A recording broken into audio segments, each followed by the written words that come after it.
Guys, don't forget to subscribe and help the channel get to 150k subs. This video is brought to you by EASYBET. Click the link in the description to sign up and use code FANS50 to receive a 50 Rand sign-up bonus. And also, T&Cs apply.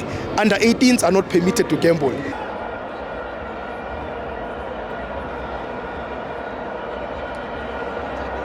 Welcome to our FANS Wethu TV. It's the Betway Premiership. Kaizer Chiefs 1, Richards Bay 0. I'm joined by the only fan with a PhD, Gitami. Stibo, Ogrenmeauti. Where do you start?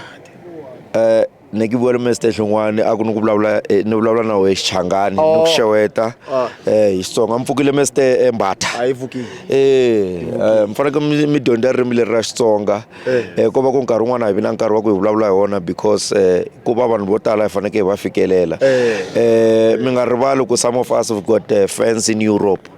We've got fans in the US, we've got internationally acclaimed PhD, and I'm the only one. Yeah. So sometimes when I try to navigate or try to speak in English, it's not because I try and shy away from my native language. Yeah. It's because I just want to cover as many people as possible. And obviously, you know, it happens that way. Unfortunately, it is what it is. Yeah. We are living in this world whereby we need to cover a lot of people. Yeah. But anyway, let's talk about this game.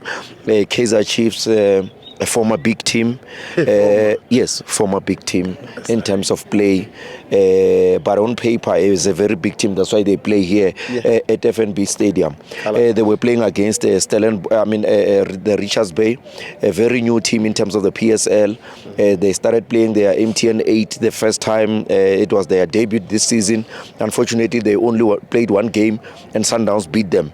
But to come into this game, Kaizer Chiefs was playing your 4-3-3. In fact, they were playing the same formation with Richards Bay.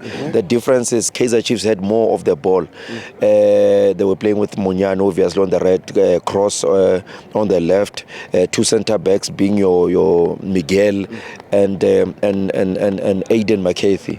Aiden McCarthy quality, Miguel quality also. Munyano motivated, Cross also motivated. In the middle of the park, this is where they got wrong. At the beginning of the game, they were playing with three centre backs. I don't know what they were defending. First half, you've got Thabo Cele. Thabo Cele is a creative player, very nice on the foot, but he's a CDM. Ndlovu is also a CDM, he's a central defensive midfielder, no creativity in terms of, I'm not saying he's not creative going forward, but I'm just saying that's not his strength. Also you've got Mthethwa. Mthethwa, he's more of a defensive midfielder, if one can say. Defend like nothing else, and you're playing against a smaller team. I'm sorry, but it is what it is. There is a smaller team. The smaller team, you must put more of attacking midfielders. But anyway, on the left they were playing with on the right Lilepo, and I think with Mdu together with Duba, the front three. There was no need for Kaizer Chiefs to field three defensive midfielders for a team that they had more of the ball. That's why they couldn't break their attack, or they couldn't break that low block in the first half. And for me, 1-0 is not a true reflection of the match. They only got things right at the second half, whereby they introduced Ngobo.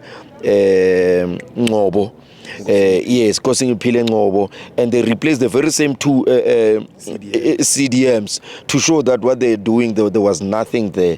I think Nabi should come back and really correct many things that are in those aspects that were wrong.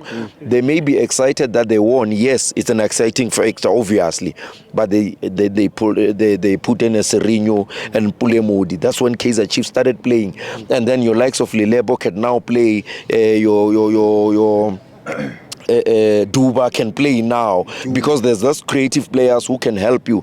Even Du started playing because now you've got creative players. Because now when you are playing with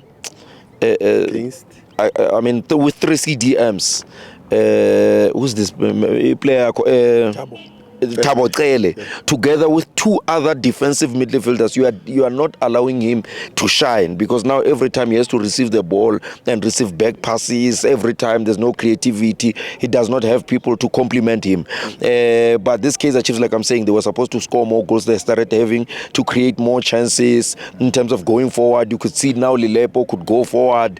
But you talk about Pulemodi, I think very underrated.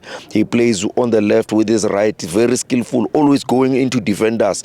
And this is what he does best. When he cuts with his right, he's always looking for a player that is coming from the opposite direction. In this case, most of the time would be a Lilepo or a Duba. And they always received those dimping balls.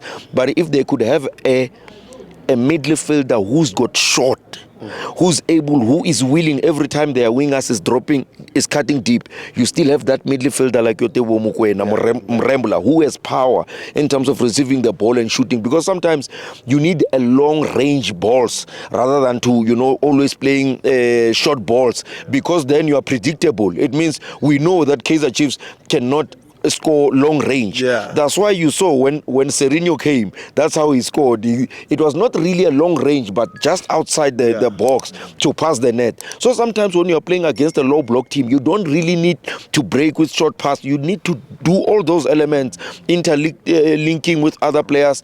And if ever they defend so deep, you score from afar. But for Kaizer Chiefs to collect points while they are not doing well. Remember, Kaizer Chiefs now is the best team in the country. In terms of paper, on paper, that's a fact. Whether you like it or not, they are the best team. They are number one. But in terms of play, they are not number one. They are not really connecting well. They are not really the best of the best. And they are still growing. But when they connect, remember, there's going to be time whereby they will connect. It's good that when you are still struggling to play, you can collect point. Imagine more when you are now playing and you are able to play, and then you are doing well. Because when I know I'll always give you examples such as that so that you understand. This example is like when you love your partner, or when you are in a good relationship with your partner, hadilo disakopani. What more than when you now you can afford, and you still, it means your relationship will be stronger because you were there. You were there for me when we had nothing. Or we were there for each other when we had nothing. This is what Kaizer Chiefs is doing. They are there for each other. They are fighting for each other when they've got nothing. But the day they connect is going to be deadly, because now they are not dangerous, but they are collecting. Imagine when they are dangerous and still collecting. Do you understand? But what I was trying to say, and again, they were relying more first half on their wing backs, who happens to be a Munyani. I also said that Munyani played for Orlando Pirates when he was a bit younger. He lacked motivation. Now he's the best player. And motivation sometimes, no matter how good you are, you need motivation. Munyani is playing for a different team now. He's more motivated. He's playing better than when he was at Orlando Pirates. Not because Kaizer Chiefs gave him something else or otherwise. It's because now the motivation is there. You understand? Same with Cross. He plays very well attacking with their wing backs. That's the first half. But again, I'll give you an example, Mjolo. Because I know Renam Jolo Aurat. When you're attacking with your wing backs, their wing backs is not their primary job to attack. Their primary job is for the wingers to attack. But when you are attacking with your wing backs, it's like when you are having a woman whose responsibility is not to take care of the family, but she can take care of the family. It doesn't mean that when as a winger or as a man, you should stop pushing. This is what they were doing at the first half. They were relying on Cross and Munyani, whom is not their primary objective to attack.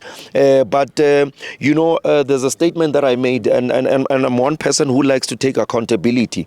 By the way, let me say rest in peace to Tandani Doro, an Orlando Pirates legend who passed on. But again, let me apologize for the statement that I made. But even though my intention was not to come against Themba Mshishizwane, Shishizwane when I said the injury was not real. It's just unfortunate that when you grow older, maybe sometimes you are likely to get injured. And for that, I want to apologize. But I know that there were a lot of people, when people are targeting you to make mistakes, even when you didn't make, when it was not intentional. I apologize to him for saying, but my intention was not that. And those that have got watched me or from the video, remember, from YouTube, you get the whole context of what I was trying to say. But those that are spiteful will always look for your mistakes, even when there's no mistake. But for the sake of peace, and because I love football and I love Shishizwane, I apologize, and without trying to sugarcoat it or otherwise. You understand? Let me say this, even on the issue, let me tell you, I am married to Orlando Pirates. I am not, and Orlando Pirates fans are my children, as far as I'm married to Orlando Pirates. But the main objective is my wife is Orlando Pirates, and I'll always put Orlando Pirates first more than fans. You understand? But fans are our kids. So what I'm trying to say is, just because majority of the fans of Orlando Pirates thinks that our coach should go, it doesn't mean that I must say the same or I should think the same. Yes, I know that he did not do well in terms of team selection.